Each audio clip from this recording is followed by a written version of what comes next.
Jesse. Jesse was my uncle. He took me in at 12 at Emory and treated me like a dad, you know, like a dad I never had. That guy's so strong, he could pull up on the edge and lift himself up, and to this day I still can't do it. I can do 20 pull-ups. I mean, the guy's amazing. He's always strong, just cool as ever. And you know, I really regret missing last year's family reunion because I missed out on seeing him.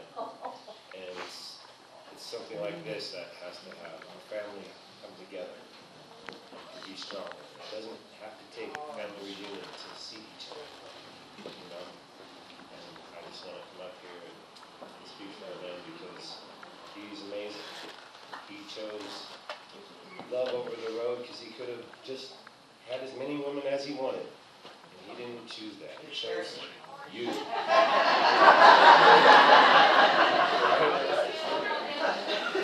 And you did scare him off, I did. You should too.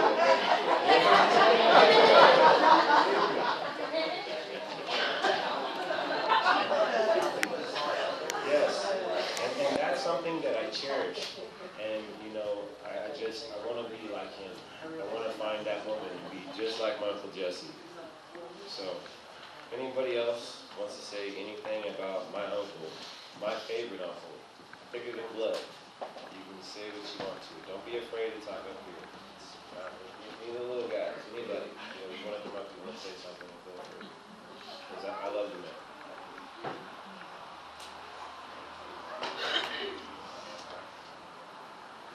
Those of you guys that don't know me, I'm Brandon. I lived down the street from Jesse and Anne-Marie for a long time, most of my life. I spent more of my childhood at their house than I did at home.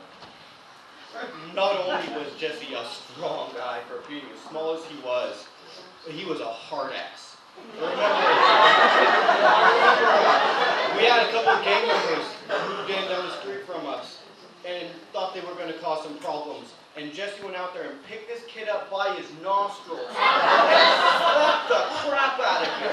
Basically told him, you cause problems around my house again, and you will be gone. And that's Jesse. That's always Jesse. That's always the way he's been. I loved him for that. Really, like that's the best way you can be. Be yourself, and don't let people push you around. Don't let people screw around with your kids. I know he loved me, and I loved him very, very much. I spent more of my childhood at your guys' house than I did at home, for a reason. All right, that's all I really wanted to say.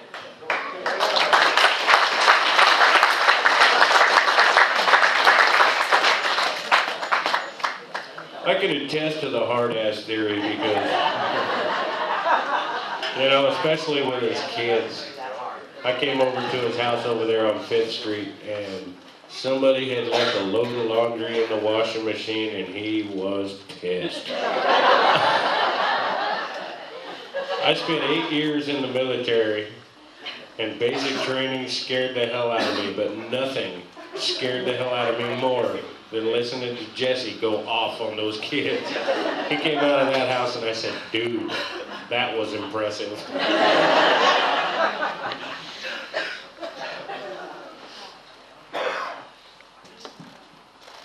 Known Jesse probably for 40 years. I'm going to tell you how we met. I was cruising around the block in my cool 60 Chevy, smoking a cigarette, coming around the corner. So the fire falls off between my legs. I'm fighting this fire down there. When I look up, I'm parked in the ditch right across from the street. Comes out there laughing, he goes, I said, this weird sense of humor go up. What for you do that? All you do is laugh. From that day on, we've been friends. We traveled around together for a lot of years through high school and summer vacation. So, a lot of fond memories of Jesse. I'm going to miss him a lot. And I love him like he's my brother. And he is my brother as far as I'm concerned.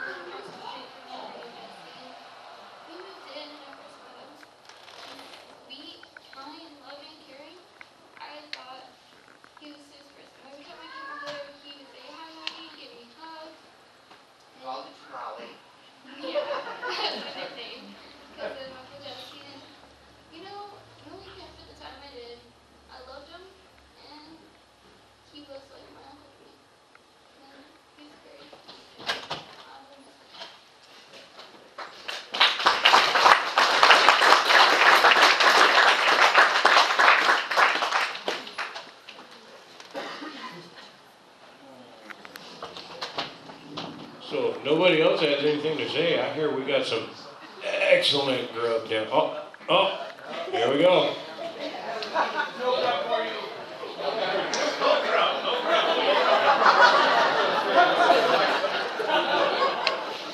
No, I met Jesse and Anne Marie together right after he got back from his tour with Starflight. And we had some real good times together. We used to jam together.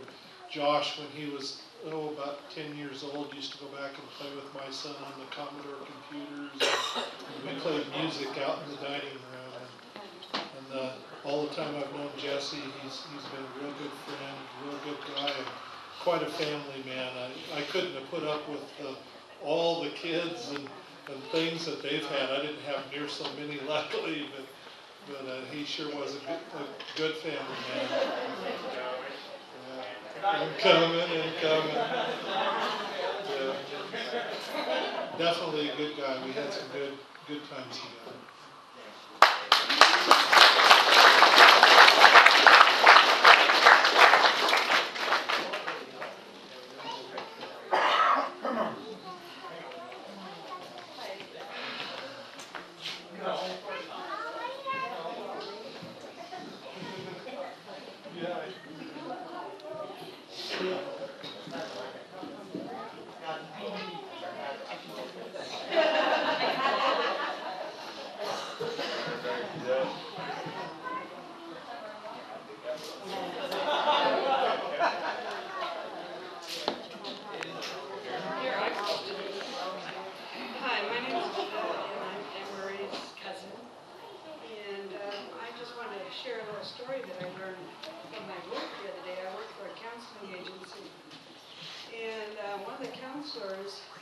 Knew Jesse, they both play in the bands, and he said that he and Jesse got together one time and they were talking about one of the therapist's clients. And just a young little kid who always wanted a guitar. And I guess Jesse got some winter parts together and gave it to Todd. And Todd and this kid put that guitar together, and that kid talked about changing his life. He had something to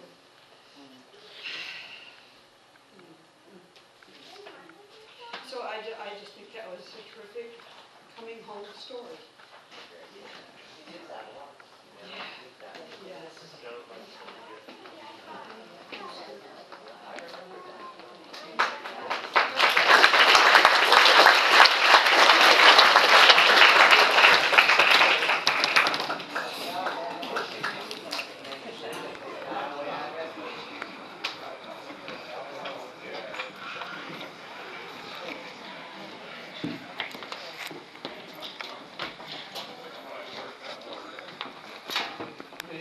How do you work these things?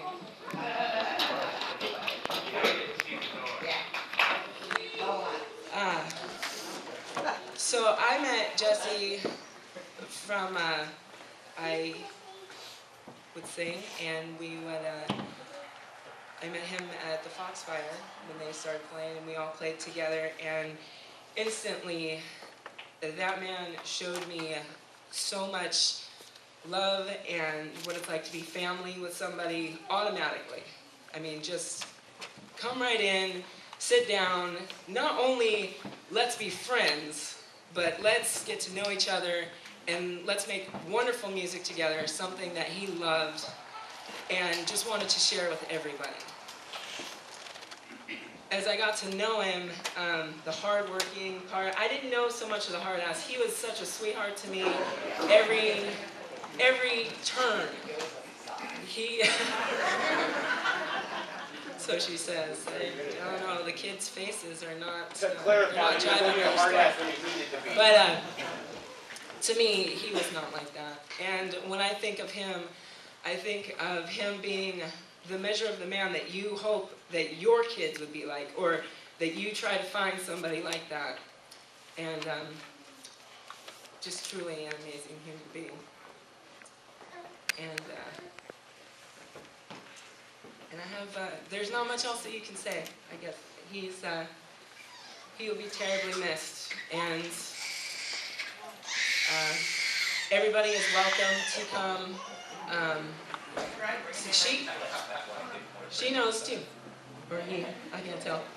But everybody is also invited to come down tonight to Quackers, where we will be having a bigger musical celebration for such a man, sharing his music with all of us, and we want to give back to him what we can. So please come down and join us, and thank you.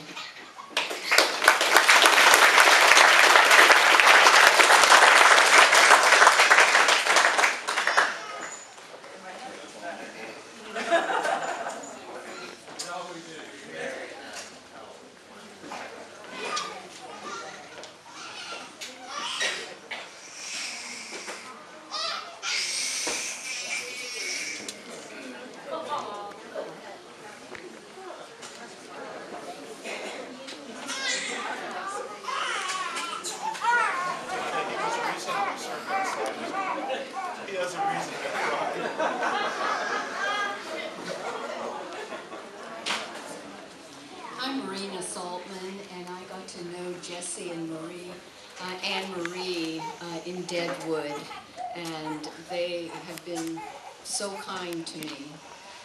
But I want to tell you part of Jesse that I'm sure you all know. He was a perfectionist in his work.